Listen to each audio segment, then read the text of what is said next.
Vous êtes en direct sur Public Sénat. Voici les titres de l'actualité de ce vendredi 28 octobre 2011. La Chine, pays de toutes les convoitises. La Chine qui, avec ses milliards, pourrait venir renforcer le dispositif de sauvetage de la zone euro. Nicolas Sarkozy ne l'exclut pas. En attendant, avec une croissance en berne, la France devra rebattre les cartes d'un budget 2012 extrêmement tendu. Nicolas Sarkozy ne protège pas les Français. François Hollande réagit aux propos du président de la République hier soir. Il n'échappera pas à son bilan, lance le candidat socialiste à la présidentielle. Et puis on va se bousculer sur la planète. Nous serons 7 milliards sur Terre à la fin de ce mois. Une croissance qui suscite la crainte d'une surpopulation. Le démographe Jacques Véron sera avec nous ce soir pour décrypter l'évolution de la croissance de la population mondiale. La Chine sera-t-elle donc la bouée de sauvetage de l'Europe? Après l'accord de mercredi, les regards européens sont résolument tournés vers l'empire du milieu qui serait prêt à mettre la main à la poche pour abonder ce fameux fonds de stabilité financière. On parle déjà d'un investissement pouvant aller de 50 à 100 milliards de dollars. Bérangère Dinglas. C'est une main tendue vers l'Europe, une aide qui suscite bien des questions. La Chine dispose de 3 200 milliards d'euros de réserves de change. Après avoir beaucoup investi dans la dette américaine, elle cherche aujourd'hui à se diversifier, mais aussi à protéger la solvabilité de ses clients européens. Pourtant, les contreparties qu'elle pourrait exiger, l'entrée dans l'OMC et la levée de l'embargo sur les armes inquiètent. C'est à la fois parce que c'est l'intérêt de la Chine, d'abord, mais également c'est quelque chose qui est utile pour l'Union européenne. Il ne faut pas exagérer, à mon avis, le prix politique à payer, parce qu'autrement on n'arrivera jamais à faire quoi que ce soit, parce que évidemment, dans une union internationale et dans une situation internationale, il faut tenir compte de tous les pays qui peuvent nous aider et donc de tous les amis que l'on peut avoir. Si la Chine rachète la dette européenne, elle investit aussi directement dans l'économie. Cette semaine, c'est la marque automobile suédoise Saab qui a été rachetée à 100%. Pourtant, si ces investissements sont très médiatisés car très visibles, il faut les relativiser. L'Union européenne estime que le stock des investissements chinois en Europe à la fin de l'année dernière était de 6 milliards de dollars, alors que les Européens ont investi en Chine près de 60 milliards de dollars. Donc c'est très peu par rapport à ce que les Européens ont investi en Chine. Et c'est aussi très peu par rapport aux investissements qu'ont fait en Europe les entreprises russes, brésiliennes ou indiennes. Donc la Chine est en matière d'investissement en Europe effectivement sur une pente très ascendante, mais elle rattrape un certain retard. Ainsi, l'an dernier, le Brésil a investi 47 milliards d'euros en Europe, la Russie 18 milliards et la Chine seulement 4 milliards. Nicolas Sarkozy, qui hier soir à la télévision a donc mis fin à un secret de polichinelle. Les prévisions de croissance seront bel et bien revues à la baisse pour s'établir à un tout petit pourcent pour 2012. Le gouvernement devra donc revoir sa copie en matière budgétaire et trouver entre 6 et 8 milliards de recettes supplémentaires. Une équation bien compliquée. Sandra Cerquera.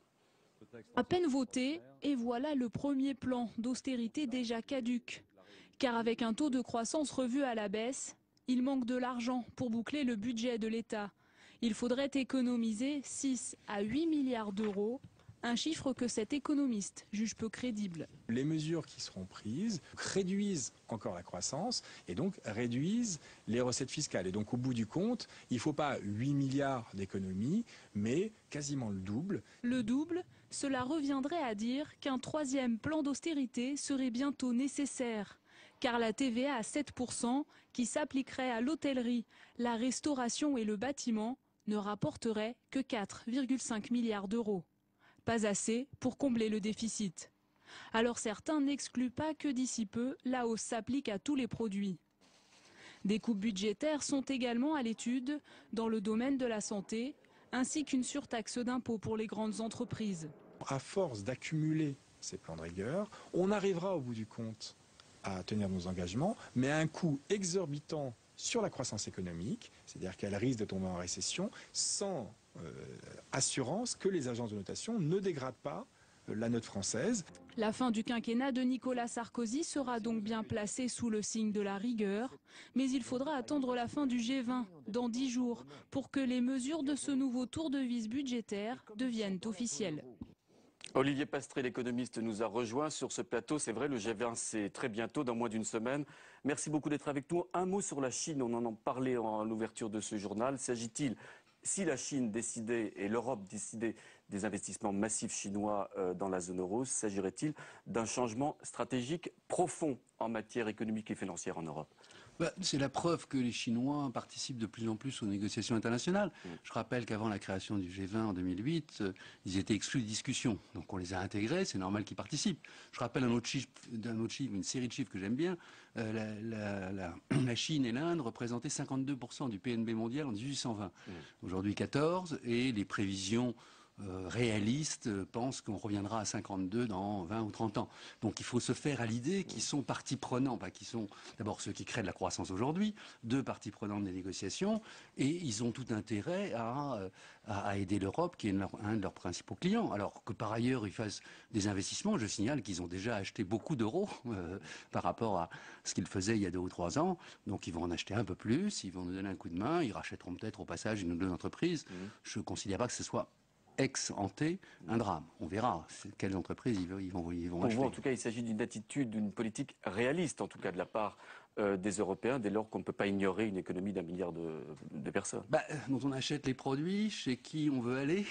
Vaut mieux se parler quand on est dans cette situation-là. Après, on a évidemment des intérêts partiellement divergents, il faut faire attention, mais sur le fond, c'est une très bonne nouvelle. Alors on l'a dit dans le reportage de Bérengère Dinglas, la Chine qui est très riche avec des actifs énormes, plusieurs milliers de milliards d'euros. 3200 milliards de réserves de change. Voilà, et on indique le chiffre entre d'une centaine de milliards pour abonder ce fameux fonds de protection européenne financière. C'est presque rien finalement par rapport à ces réserves. C'est très peu. Jusqu'à l'année dernière, 80% de leurs réserves de change étaient investies en bons du Trésor américain. À l'époque, les réserves de change, c'était 2000-2500 milliards. Donc c'était 1600 milliards qui étaient investis dans l'économie américaine via les bons du Trésor. Donc par rapport à ça, 100, c'est pas grand-chose. Est-ce que la zone euro se lirait les mains vis-à-vis de la Chine avec de tels investissements chinois en Europe ? Et bien sûr que non. J'ai entendu dire que y a une menace, c'est parmi les contreparties qu'ils demandent, c'est l'entrée à l'OMC. Mais on les bienvenue au club, discutons. N'ayons pas vis-à-vis d'eux ni une position du genre on est au pays des bisounours et tout le monde aime tout le monde, parce que c'est pas la réalité. Mais n'ayons pas non plus une position de fermeture en disant ces gens-là ils sont jaunes et riches, ils vont nous menacer. Je veux dire, c'est vrai qu'ils sont jaunes, c'est vrai qu'ils sont riches, mais des gens riches en ce moment on en a besoin, donc coopérons avec eux. C'est François Hollande, le candidat socialiste à la présidentielle, qui évoque ces éventuelles contreparties à cette aide chinoise. Oui, il y a toujours des contreparties dans une négociation. Angela Merkel a fait des pas en avant que personne n'imaginait lui voir faire il y a un an et demi. Jean-Claude, la BCE a fait aussi une révolution copernicienne dans son comportement. Chacun avance, et puis il y a des choses sur lesquelles on n'est toujours pas d'accord avec l'Allemagne. Donc, je veux dire, encore une fois, la crise n'est pas finie, mais toute discussion est bonne à prendre. Vous restez avec nous, bien sûr, Olivier Pastré, merci. Un habillage pour justifier un quinquennat raté. C'est dans les colonnes du journal Le Monde que François Hollande a réagi à l'intervention présidentielle. Nicolas Sarkozy n'échappera pas à son bilan, a lancé le candidat socialiste qui se lancera, dit-il, dans la campagne présidentielle début janvier. Toute cette journée, les réactions aux propos de Nicolas Sarkozy ont été nombreuses et sans vraie surprise. Elisa Bertholomé. Le satisfecit est total. Dans son propre camp, on ne tarit pas d'éloges sur sa prestation. Pour ses partisans, Nicolas Sarkozy s'est parfaitement débrouillé dans son explication de la crise aux Français. Je l'ai trouvé pédagogue, je l'ai trouvé clair, je l'ai trouvé précis, je l'ai trouvé grave en même temps. Je pense que les Français, me semble-t-il, ont pu être convaincus hier par la prestation du président de la République. Maintenant, on jugera les uns et les autres dans les semaines à venir si effectivement cette conviction l'a emporté, si cette pédagogie a touché ou pas son but. Pour le PS, ce but n'est pas près d'être atteint. Principal reproche, faire une fois de plus porter le chapeau de la crise aux 35 heures et aux réformes mises en œuvre par le PS. Une attitude qui, selon les socialistes, montre l'incapacité du président à agir. Nicolas Sarkozy est prisonnier de ses engagements vis-à-vis des banques, d'une vision dépassée du monde, prisonnier de ses échecs et prisonnier de la situation d'infériorité vis-à-vis de l'Allemagne. Voilà pourquoi aujourd'hui il emprisonne la France dans quoi ? Il l'emprisonne dans la rigueur et l'austérité. Du côté du MoDem, les propos sont plus mesurés. Si l'exercice du président a peu convaincu, il marque le début de son entrée en campagne pour 2012. Quasiment comme une forme de rodage des thèmes de campagne, avec la question des 35 heures, la question de la retraite à 60 ans, bref, une attaque un peu en règle de la gauche. Donc au fond, rien de très nouveau. Une entrée en campagne, les proches de Nicolas Sarkozy démentent, et pour cause, pour la majorité, le principal objectif du président reste de s'occuper des Français. Et oui, les propos du président ont fait évidemment réagir. Stéphane Rosès, bonsoir, président de CAP. Donc 12 millions de téléspectateurs, un fort taux d'audience, 1h15 d'entretien. Qu'a voulu faire le président de la République avec un entretien, une interview de cette sorte ? Il a d'abord voulu faire œuvre de pédagogie, il ne s'était pas exprimé sur les grandes questions depuis 8 mois, c'est énorme, donc c'est un tout petit peu en situation de crise au milieu des récifs qui s'expriment. Il a voulu passer pour le sauveur face à une crise sans doute sous-estimée par nos compatriotes, protecteur du pays, rassembleur au-dessus de la mêlée et l'homme des décisions difficiles. Si je suis impopulaire, c'est pas sur le fond de ma politique ou la méthode, c'est parce qu'il a fallu que le pays rentre dans les clous après les gestions socialistes. Donc c'est un président qui est en cohérence avec son attitude ces derniers mois, après le départ de Dominique Strauss-Kahn, qui est une attitude de représidentialisation et de donner à voir le reproche qui lui est fait, qui est de nature très différente autour du fait qu'il est courageux, qu'il doit faire face à la tempête. Sous-entendu, l'homme du système et celui qui sera mon rival, sera-t-il véritablement en mesure, lui, dans ce genre de situation, de tenir la barre? Alors est-ce que cette certaine, j'allais dire, austérité dans le propos présidentiel hier soir peut accrocher l'opinion? Alors, très certainement pas sur le court terme, parce que d'un certain point de vue, la pédagogie aurait dû être faite auparavant et les Français attendent finalement l'essentiel, c'est-à-dire l'après G20, quelles seront les mesures prises. Et puis, vous savez, ça va être finalement un peu méthode contre méthode, évaluation contre évaluation. Sur le fond de la politique, il n'y a peut-être pas tant que ça de différence entre Nicolas Sarkozy et François Hollande. On va le voir, François Hollande va s'exprimer ce soir. Il s'est exprimé dans Le Monde de cet après-midi, plus d'ailleurs sur l'évaluation de ce qui se passe que sur le fond. Ça laisse à penser, on a entendu Marielle de Sarnez, elle n'a pas tort.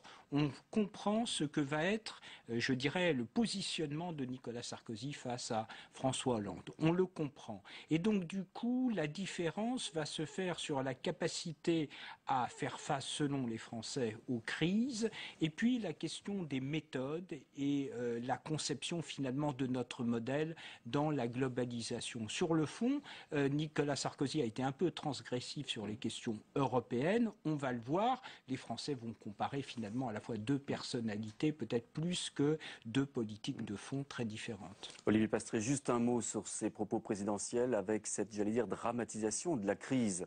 Est-ce que le président a raison de dire sa vérité et la dureté de cette crise pour peut-être préparer les Français à une rigueur dure avant 2012? Je suis assez d'accord avec ce qui vient d'être dit, c'est que la pédagogie, il aurait dû commencer plus tôt. Alors, comme il avait trop parlé, on lui a dit maintenant il faut plus parler pendant 8 mois, donc il s'est tenu calme.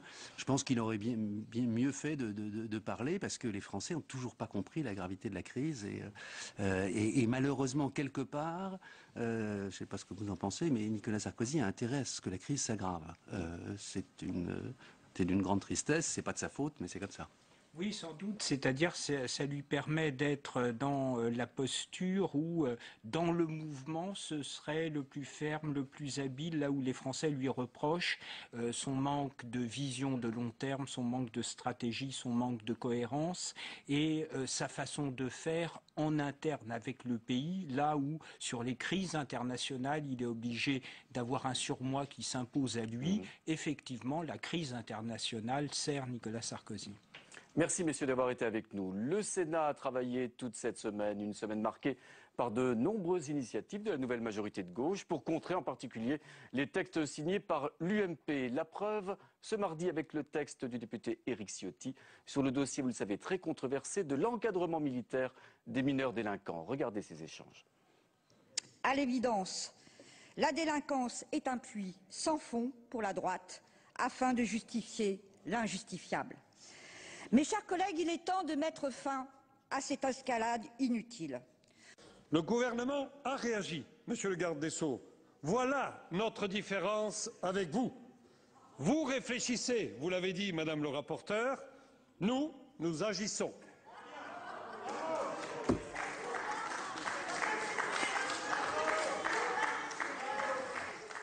Bonsoir Tam Nuit, vous avez suivi toute cette semaine l'actualité ici au Sénat, une actualité chaude, il s'en passe des choses dans l'hémicycle et le ton monte visiblement.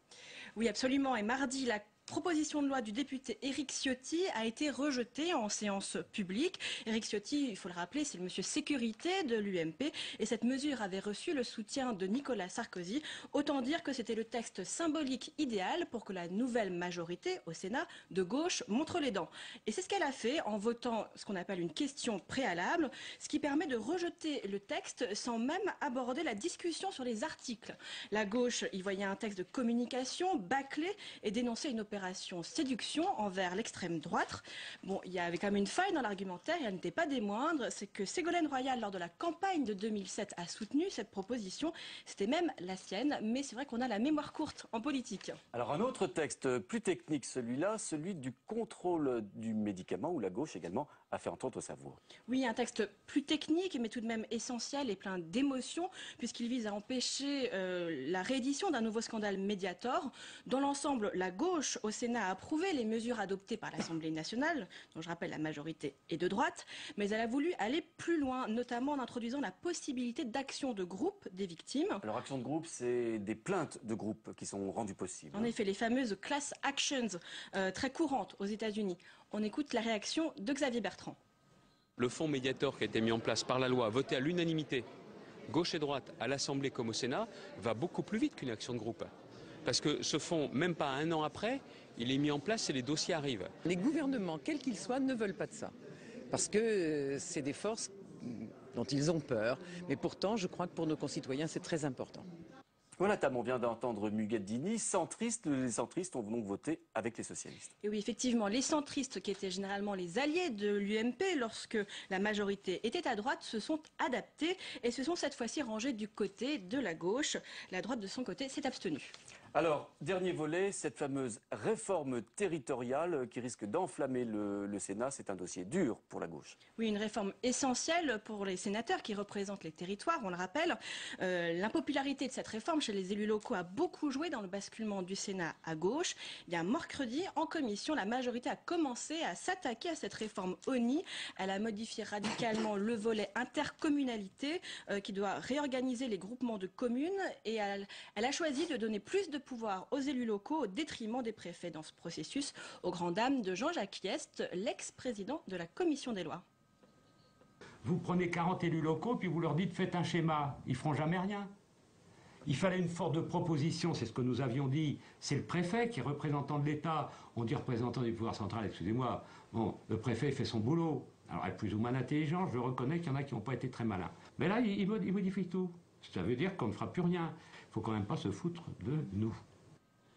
Et oui, ça grogne sévèrement du côté de l'UMP. Prochaine étape dans le démantèlement de la réforme territoriale la semaine prochaine, avec une proposition de loi mercredi de Nicole Borvo-Cohen-Ca, la présidente du groupe communiste, qui vise à supprimer le conseiller territorial. Voilà, et je tiens à préciser que mercredi, eh bien, nous diffuserons cette séance passionnante, mercredi après-midi, en direct sur notre antenne, que vous pourrez suivre.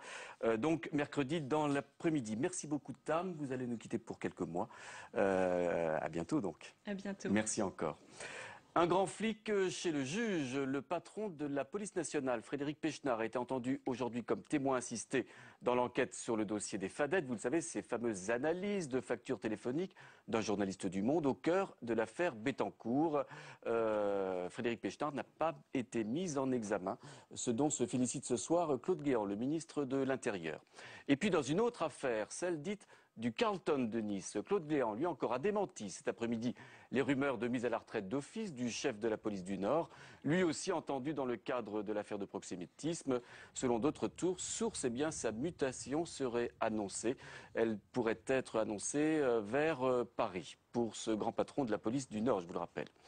Et puis une naissance, elle est tout à fait imminente, celle du 7 milliardième être humain. La population mondiale, vous le savez, ne cesse d'augmenter, comme le confirment les dernières statistiques démographiques de l'ONU. Élise Cardi. C'est comme si c'était fait. Lundi, nous serons 7 milliards d'hommes et de femmes sur la Terre.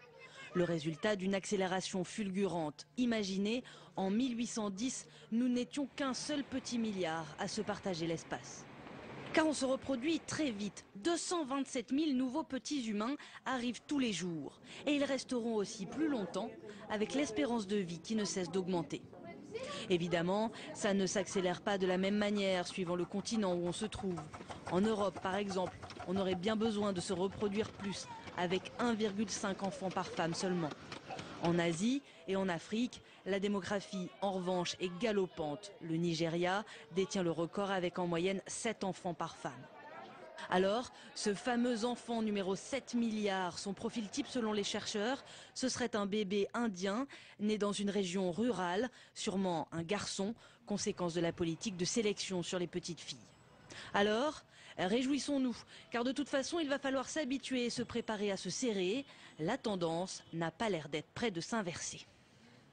Voilà, 7 milliards d'êtres humains sur la planète et Jacques Verron, démographe à l'INED, sur notre plateau. Jacques Verron, on annonce 10 milliards d'êtres humains à l'horizon de la fin de ce siècle. Peut-on parler de surpopulation mondiale aujourd'hui ? Alors 10 milliards, ça correspondrait à une stabilisation de la population mondiale. Donc ça, c'est un objectif qu'on recherche depuis longtemps. La question de la surpopulation, de toute façon, c'est pas vraiment le problème, puisque de toute façon, ils sont là. Donc la question, c'est comment gérer l'accroissement de cette population, comment permettre aux gens de vivre mieux, c'est-à-dire assurer du développement, sans, dans le même temps, aggraver la dégradation de l'environnement de manière majeure. On est très frappé de la diversité des situations. On évoquait l'Afrique dans le reportage d'Élise Cardi. L'Afrique qui explose démographiquement. Ça, on s'y attendait pas. Oui. Alors, quand on parle de population mondiale, on laisse un peu entendre que tout le monde est égal et qu'on peut bien additionner des êtres humains, mais les situations sont fort diverses. Et effectivement, la situation africaine, l'Afrique a été un continent longtemps sous-peuplé, mais la croissance actuelle est très importante et les perspectives suggèrent qu'un triplement de la population africaine se fera d'ici la fin du siècle. Donc on voit effectivement tous les problèmes que cela posera en termes principalement d'environnement, de gestion des terres. On voit déjà les problèmes qui se sont posés au Rwanda, par exemple, avec des densités très fortes. Donc ces problèmes s'étendent avec l'enjeu de la terre qui devient un enjeu de plus en plus important, et pas uniquement en Afrique, à l'échelle mondiale. C'est un enjeu majeur aujourd'hui où les agriculteurs et les paysans rencontrent les industriels pour la propriété des terres. Il y a des conflits en Inde liés à la possession des terres. Et la question des terres pose aussi tous les problèmes de dégradation, de vulnérabilité, etc. Alors on constate également dans certaines parties du monde, l'Occident bien entendu, mais également l'Asie, une certaine stabilisation de la fécondité, c'est-à-dire le nombre d'enfants par femme. Là encore, extrêmement beaucoup de diversité en la matière. Est-ce qu'on peut imaginer une stabilisation planétaire de ce taux de fécondité ? Alors on l'imagine à l'horizon d'un siècle, c'est pas invraisemblable, mais c'est vrai que dans les grands pays, le vrai succès de politique de population, c'est la Chine avec une politique draconienne qui a permis une forte réduction de la natalité, mais l'Inde n'a pas réussi sa politique alors que ça fait 60 ans que la politique a été mise en place. Donc cet enjeu de régulation, il se gère, disons, de manière très différente selon les pays. Mais tous les pays du monde sont convaincus du fait, et tous les gouvernants, qu'il faut arriver à la stabilisation le plus rapidement possible. Mais ça suppose quand même un niveau de développement minimal, et notamment d'instruction, pour que les populations changent leur façon de vivre. Merci beaucoup Jacques Verron de vos éclairages sur cette démographie mondiale. C'est la fin de cette édition. Merci d'avoir été avec nous. À suivre un focus autour de la sénatrice Josette Durieux.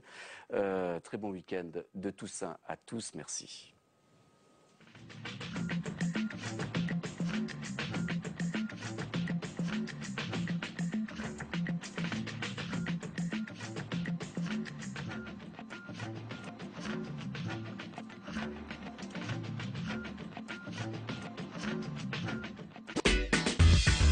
Se renseigner sur les programmes.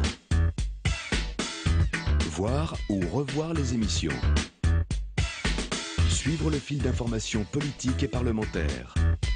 Pour vivre la politique en temps réel, connectez-vous et réagissez sur publicsénat.fr. Le 31 décembre 2010, le tribunal de grande instance de Hasbrook a fermé ses portes.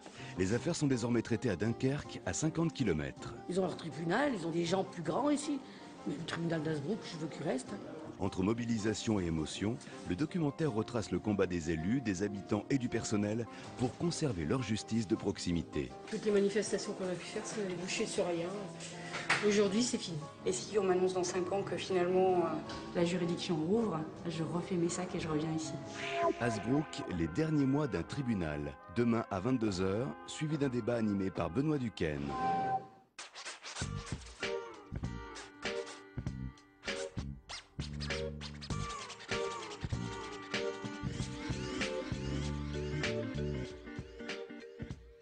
Dans la vallée de la Neste, la sénatrice socialiste Josette Durieux a porté le projet Nest Floria, un parcours virtuel qui vient compléter la visite des grottes de Gargas, sanctuaire de peinture rupestre vieille de 27 000 ans.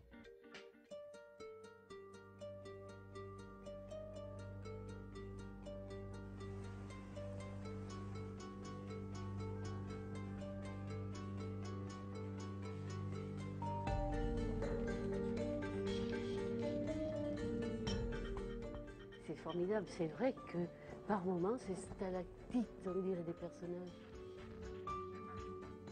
Ici on est dans la galerie inférieure, c'est-à-dire dans la zone qui est la plus riche en art préhistorique.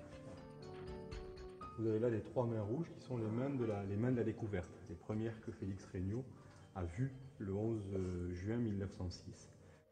Ils sont tous incomplets. C'est-à-dire que le pouce est complet, le pouce est entier, et puis l'index, le majeur et l'annulaire sont incomplets.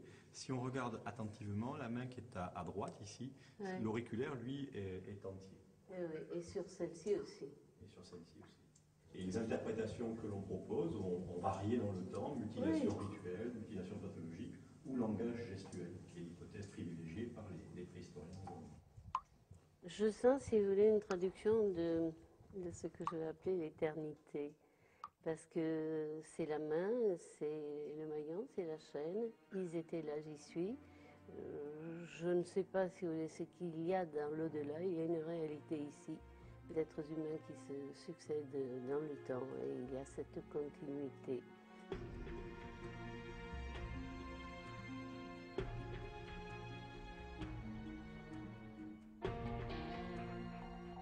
Cette paroi virtuelle, a priori, doit nous mettre dans l'ambiance d'hommes et de femmes de cette période. Ce qu'on propose aux visiteurs, c'est de prendre le temps de découvrir les mains. Quand il est dans une visite touristique, il est contraint par le temps, il est contraint par le guide, tout se doit se faire très vite et il passe très peu de temps dans la grotte. Il fallait partir de quelque chose que nous avions, de quelque chose que nous voulions. Je pensais que le thème des grottes était un bon thème. Et j'ai pensé tout de suite à mettre côte à côte numérique et préhistorique. Aujourd'hui, vraiment, c'est, je crois, la consécration de ce qu'on est capable de faire dans un espace comme le nôtre, petit, isolé, mais ambitieux. On veut que ceux qui viendront sur cet espace de vallée millénaire aient envie d'abord d'aller dans les grottes, puis ensuite de venir ici, comprendre, réfléchir, parler, échanger. Tout cela ressemble quand même à de l'art. Alors, oui, pour nous, il l'était, artiste.